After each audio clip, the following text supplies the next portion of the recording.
Shalom and greetings to you all, and Good Friday. How was Purim?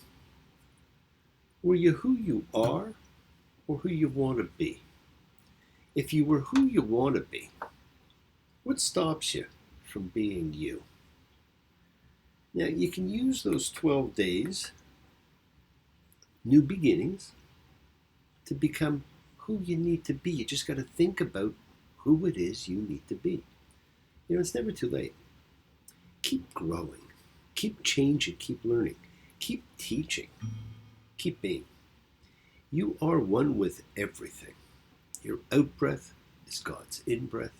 Your in breath is God's out breath. You are connected. Feel the life force of the universe course throughout your veins. You are connected to everything there is. Now, unfortunately, as sad as it is, here we are 6 months into the greatest genocide since 1930s Germany, and one of Canada's national newspapers printed an incredibly anti-Semitic cartoon not seen in 100 years, perpetuating a horrible stereotype, while in one of Canada's largest Jewish communities, a theater reversed its commitment to host the city's Jewish film festival. When we succumb to hatred and bigotry, we take a giant step backwards, my friends. And the efforts to change hatred to love becomes that much more difficult. Yes, the newspaper apologized for running it, but they should have known what they were doing first. Now, shouldn't man be progressing, not regressing? Stand up. Fight hatred. The world changes on each individual's action.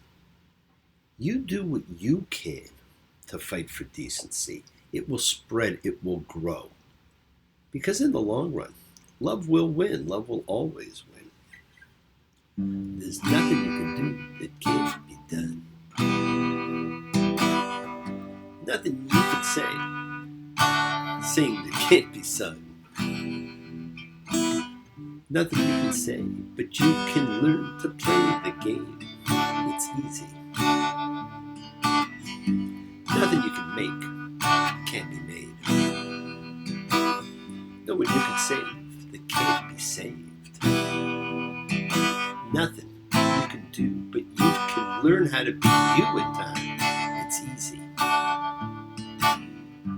All you need is love. Now, it's true. If you follow no other law, follow the law of love. Right? And coming up again are a couple of events separated by several weeks this year, and it feels strange when it happens like that, but it is the time to celebrate and honor freedom with the twin festivals of freedom. First one that we've got right now is Easter, and the second one being Passover. One promises freedom from sin, the other freedom from fear. Now, the first, Easter, takes place on this last weekend of March. So much for in like a lion, out like a lamb. The month certainly did not go out like a lamb. Instead, it was more of a return to winter-like conditions. Those who thought spring was here were made fools of. Speaking of which, this year, the Easter weekend takes place with April Fool's Day. Now, where does that come from? Well, you know what? No one actually knows for sure, but it's suspected. Everything's suspected in history. It's suspected it began when the Julian calendar switched to the Gregorian calendar in 1563. And people who were slow to get the memo that the year's beginning had actually moved to Circumcision Day, January the 1st, instead continued to celebrate with the onset of spring and became the butt of jokes. That is, April Fools. Now, others put its origins actually much earlier. They take it back to Roman times, when the festival of Hilaria, not Alec Baldwin's, pretend Spanish wife, but the Latin word for joyful, celebrated always at the end of March. Now, wherever and whenever it began, it has taken on a life of its own and is perpetuated, of course, by the media and by the silly pranks that take place. Enjoy being joyful. Enjoy freedom. Right? It's a part of who you are. And as we welcome these great events, I want to welcome all of you as we gather As a like-minded group, as we are, a collective consciousness of seekers, showing faith, any and all faith, love, any and all love, because we are a fellowship, a true chavura, expressing our nature of kindness, compassion, thoughts, feelings, hopes, dreams, and wishes. It unites us all in this community house of spirit, Bethruach, sharing and bringing light, keeping fear at bay. And even though we're together, we're each individual in our approach, each connecting in his or her or their own way. So once again, please do go ahead and invite everybody, physically, digitally, psychically, emotionally, spiritually, any way at all to gather and share. From Psalm 133, the Hine Matov, means come together. Hine Matov.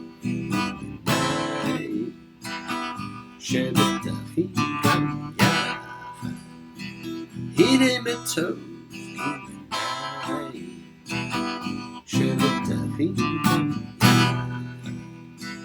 How good and pleasant it is for brothers and sisters together.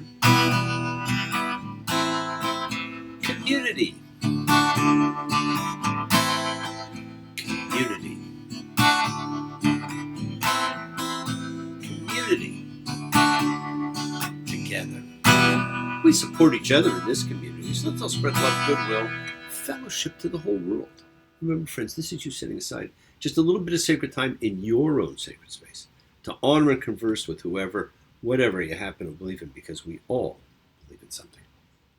It's part of your kavanah, your intention that you put out to the universe. It's your goodwill. Goodwill and intention are the roots of what you control, of what you actually can correct. Your intention is what sets in motion everything that occurs in your lives. So let's take some time now. Let's use that intention, send some of that goodwill, some light, some healing out to whoever you know that needs it. Healing and renewal for everyone. It just floats through space, finding those in need, so send it out for those you know, for the souls and spirits of everybody you love. So think of whoever that needs healing and renewal and love, or just plain goodwill. Focus on them. Call their names. It's not just for people. It is for our pets. It's for the earth. It is the healing of the world. Tikkun olam, healing of the world. It's part of our spiritual genetic makeup. And a part of that healing of the world is when we send thoughts and energy for health and renewal and goodwill for everyone, because that does help heal the world. They don't have to be sick. It's for those in our hearts and our minds. Let's all send energy out for the people in need everywhere. And always special thoughts and prayers for those in need of assistance. We pray for those who need prayer. We don't have to know them. We want health, recovery, good life for everybody around us.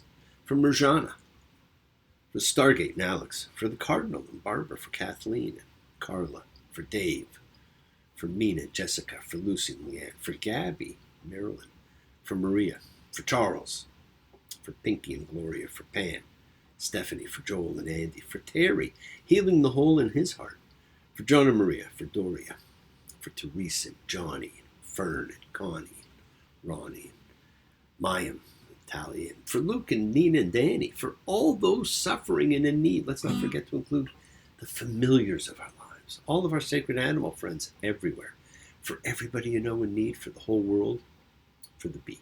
Friends, it is the kindness, the healing wishes, goodwill, and love we all send out. It just circles the world finding those in need. So thank you, each of you, for all you do, for all you care, because the world is a world of spirit. And spirit, my friends, never dies. Me, Shabbat, Avotenu, Makor,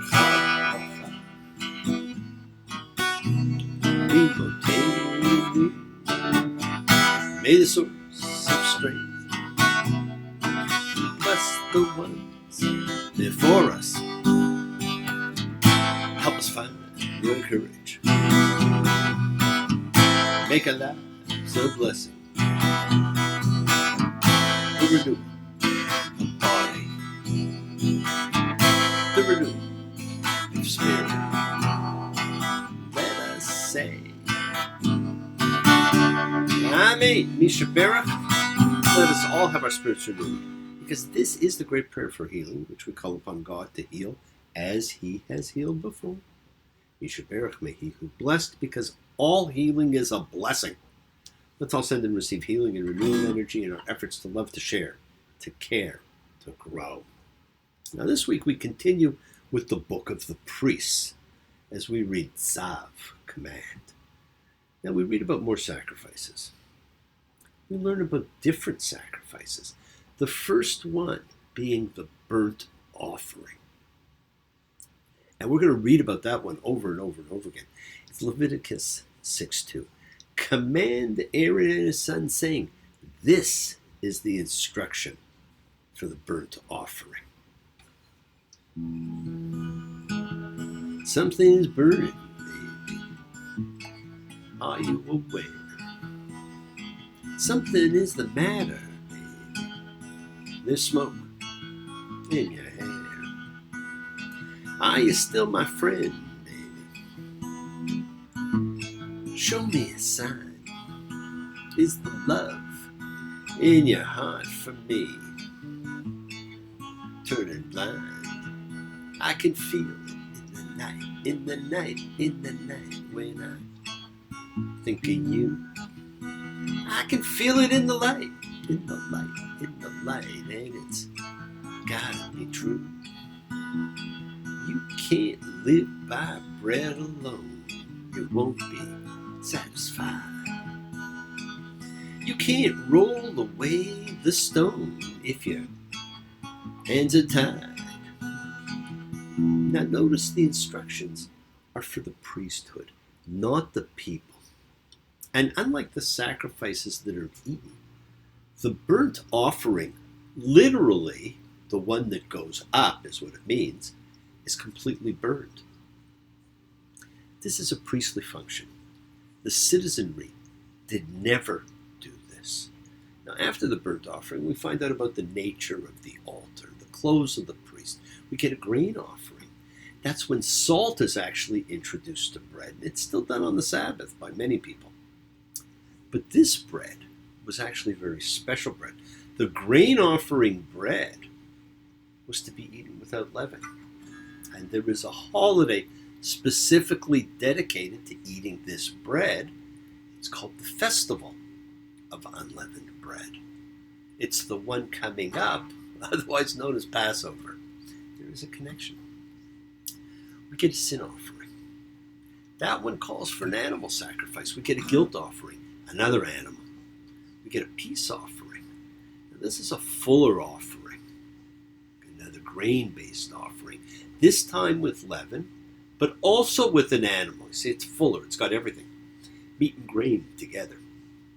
Perhaps the peace offering is more like a thanksgiving than a forgiveness, because these are ones that everybody participates in and everybody eats from. Now there's some additional overall instructions. There's no consumption of fat from sheep, goat, or ox. No blood, period, from anything. And no eating of a carcass. Now you know what? It's been nearly 2 millennia since the temple sacrifices ended. So what can substitute for sacrifices, something that can give people some of the things that sacrifices provided? Not just the only expiation from sin, but a feeling of fulfillment, the closeness to God, sacredness of life, a link to a nation's history. I'll offer up a suggestion. And it comes from a part of the Passover festival that connects to this thought in an interesting way. It's the section of the Haggadah that deals with the 4 sons. Now the 4 sons seem to be in a bit of a parallel universe, sitting at the table talking. When I think of the sons, I'm reminded of the famous Sophocles' riddle of the Sphinx from Oedipus. What creature wakes up on 4 legs, walks through the afternoon on 2, and settles down in the evening on 3? And the answer, of course, is man himself. We're born crawling on 4 legs. We get up and we walk through most of our lives on 2, and towards the end, we hobble on a cane making 3. The riddle's answer speaks to the nature of the human condition, and the teaching of the 4 sons actually serves a very similar purpose. It's not about a physical journey through life, but a spiritual one. They're not just 4 views of God, but they serve as 4 interrelated phases of spiritual development intrinsic to our humanity. We have the wise son, the wicked or evil son, depends what translation you use, the simple son, and the son who does not know how to ask. And each asks a question. Okay, now the wise son, he wants to know what are the laws that God has commanded us, and he represents an advanced stage of spiritual development. In this stage, the simple son develops into a man or woman who has struggled with faith, perhaps rejected or confronted part or all of his or her relationship to God, but has returned to freely embrace the tradition from a much more mature point of view. He says, I want to know what's required of me in detail because it's of personal importance, and I already know why I should be doing this. His heart is whole in acceptance of the Lord, but in a more mature way than the simple son. Now, the wicked son differentiates himself from the path of sincere faith by saying, why are you doing this? I'm not a part of this. I need to decide whether this is for me or not. Differentiation. It's a well-known process in human development, common in teens, but important for adults as well. In spiritual development, differentiation is a key component to a faith embraced freely and not just by habit or necessity. We all know a lot of people that fall into the habit necessity area. Now, the simple son is the committed but simple practitioner. He asks his father, what's this about? What needs to be done? His father teaches him just as it is. And this can be viewed as a sincere but simple spirituality. Tell me what God wants and I'll comply. He doesn't have to actually understand what he's doing or why. He represents the spirituality of a young person or an adult individual who tends towards an expected position in relation to authority. He may be a good boy, but is probably not free. Now, the son who doesn't know to ask is the person who's ignorant of the divine role in saving the soul from slavery. Asking a question about spiritual matters is beyond him. He's never going to do it.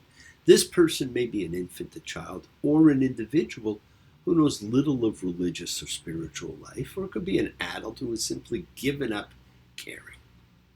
Each of the sons is a character that speaks to the dynamics of faith in all its vitality. The wicked son keeps us honest, just as the simple son and the son who doesn't know how to ask have their roles at some point in our lives when you don't care, or you just go along because that's what you're supposed to do. And we have all walked those paths. These four, like the Sphinx, represents us in the stages of our growth in the spiritual journey that we're all on. We begin not knowing, and then we become simple and we begin to learn to do. We rebel, and as we mature, we come to understand we are the principal architects of our own level of spiritual understanding. We could set aside our ego and acknowledge that a greater power exists and that we're all part of it. We see these four played out also during the festival of Sukkot, when we talk about the four species and which we should emulate. And of course, there are always two other voices.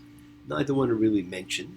One is the father who speaks to the four sons and answers it, and the other is the child who has lost faith and therefore has no interest in spiritual pursuit. And that is the child of our modern times. That is the child we must bring back to the table. This odd discourse, which doesn't seem to be a part of the story of freedom from slavery, serves two other functions.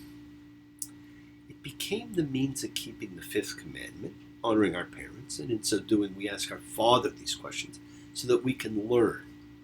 The other is it fulfills the instructions of the Talmud to teach our children.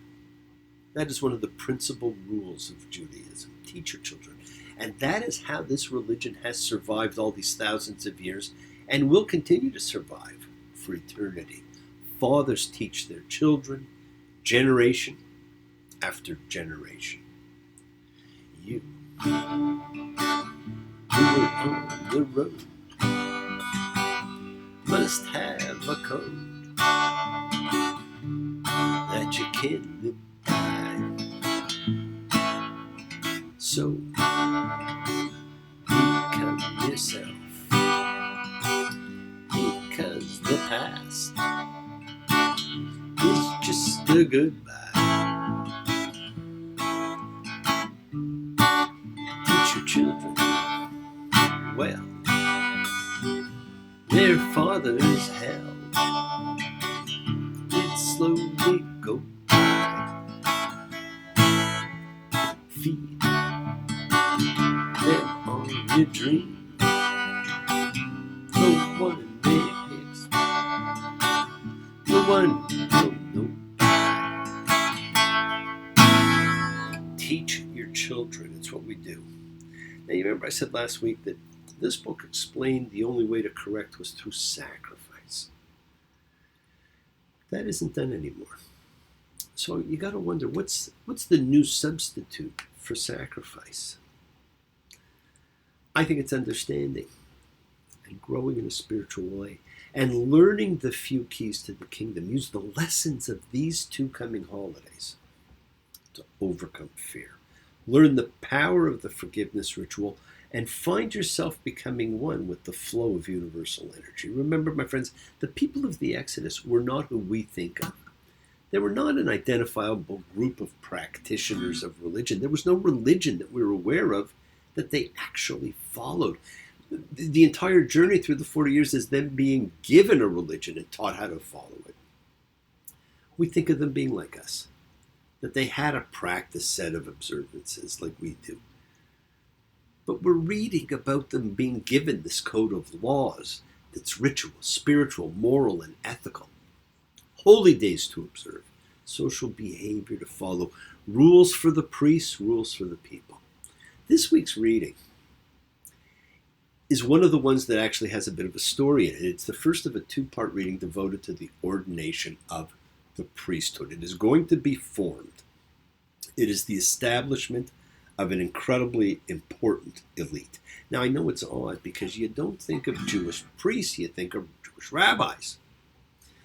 The priest was the intermediary between God and man for purposes of supervising ritual, management of the cult, control over the sacred tools, diagnosis and treatment of conditions. You know, it's a pretty good gig if you were in that right group of those elites. Now, the rabbi was a teacher who could teach these things. So a rabbi was an expert, a teacher in ritual and law. And so all priests were rabbis, but not all rabbis were priests. Priesthood was a right of birth by being born to a certain tribe, and within that tribe were orders of level of priest, which we see formed in today's reading. Now, those not born into that class who were just as capable were rabbis and Nazarites, teachers and priest-like, but without the right of birth that went with it. But they were exceptional nonetheless. Samson, Jesus, Maimonides even. The destruction of the Second Temple, about 70 of the Common Era, marked the end of the priesthood and the surge in rabbi as leaders of the religion from that point forward. Leviticus, like I say, has only two narrative accounts. The first is this story of the consecration of Aaron and his sons to the priesthood. It's where we are right now. We're in the middle of this. It's a two-part reading. Leviticus 8:6. And Moses brought Aaron and his sons forward, and he washed them with water. He dresses them in the proper new outfits.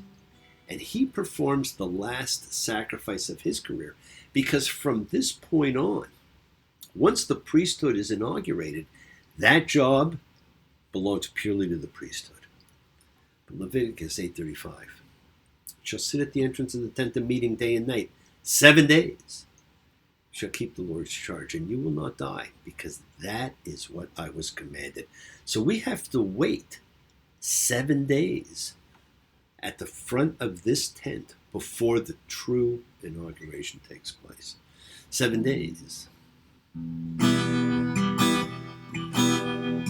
7 more days you'll be coming. I'll be waiting at the station for her to arrive. 7 more days, all I gotta do is survive. And that's what Aaron and his sons had to do. They just had to survive the 7 days, because that's how long it was going to take for the preparations. Yes, my friends, the world is sacred. So is everything in it. Express your gratitude, light a candle, make a wish. Celebrate your life and the lives of those you love. Share your feelings. Live free, be free, honor your freedom. Be well, be happy, be blessed. Share and honor the light and all who live in the light and continue to shine. Continue to send to everybody you know goodwill and love. Pray for peace, freedom, for everybody, an end to terror and hatred. Free the hostages. Remember, friends, we are a community. We learn together. We celebrate with each other. We love each other. We share this right together, men and women equally. So let's all send out love, not fear. Send out peace, harmony, goodwill, and healing to all who need it. And please do learn to forgive and learn to love. Open your hearts. Honor the relationships of your life and tell those you love that you do love them. Examine your intentions. Use them to imprint your will on the universe, because we set in motion everything that happens in our lives. It is our intention, our kavana, cause and effect. It's all linked. You always have time to forgive and be forgiven, and you have the knowledge of what's good and bad. So acknowledge what you've done wrong, to yourself, to God, to any person you've wronged. Ask forgiveness, but you must do so with sincerity, accountability, vulnerability. Forgive those who've hurt you as you learn to be forgiving and compassionate, because the secret of forgiveness, compassion, and peace is in acceptance. Can you accept yourself, other people in the world just as they are? Can you accept life as it is without trying to control it? Because if you do, you can experience the peace that acceptance brings. Let's keep on dreaming, my friends. Keep on being. Keep on sharing. Keep shining. Keep teaching. Keep spreading joy and goodwill. Do not follow fear. Follow love. It's always in front of you. And work to be present in the body. Expand your heart and quiet your mind, because the deepest source of real power lies in your consciousness and your ability to be mindful, to be aware, to be present in all of life's circumstances. Love with the heart, because we're all part of a greater whole. Embrace love, not fear. Forgiveness, not anger. Be there for someone, because someone will always be there for you, whether you know it or not, and continue to explore faith and belief and what they mean to you. Never accept shame. Whatever you feel, others have felt. Whatever you've experienced, others have too. Because we share together, we learn together, we help each other. We are, each of us, trying to find love, acceptance, support. We all have or could have a special someone in our lives that we get that with. So find them. Tell them what they mean. Because you're never alone on your journey. Keep forgiving those you need to forgive, and keep asking forgiveness from those you need to ask forgiveness of. Listen to the voice of God. As he, she, it, them, they. I'm sure I've left out a few pronouns by now. Talks to you and reminds you that you're never alone. You are on the road to freedom, my friends. And the surest way to freedom is to tell the truth to you, to God, and to everyone else. It doesn't matter just who you are or where you're going or being. Open your eyes, look into your heart, Lord. The whole world is shaking now. Can't you feel it? Tell the truth. Tell me who been fooling you. Tell the truth.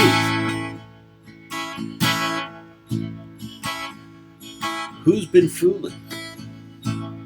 Who? Freedom is yours, my friends. Your journey is yours. It's never stop. Well, thank you for joining me. Keep sharing the light. Practice forgiveness. Be thankful. Be gracious. Be kind. Be loving. Keep believing in yourself. Spread a little goodwill to the world, and continue to be the miracle in someone else's life. Be an example. Teach someone how you became free. As next week, you are going to become part of a very select group, the Praetorian Guard of God. Shabbat Shalom and blessings to you all. Take care.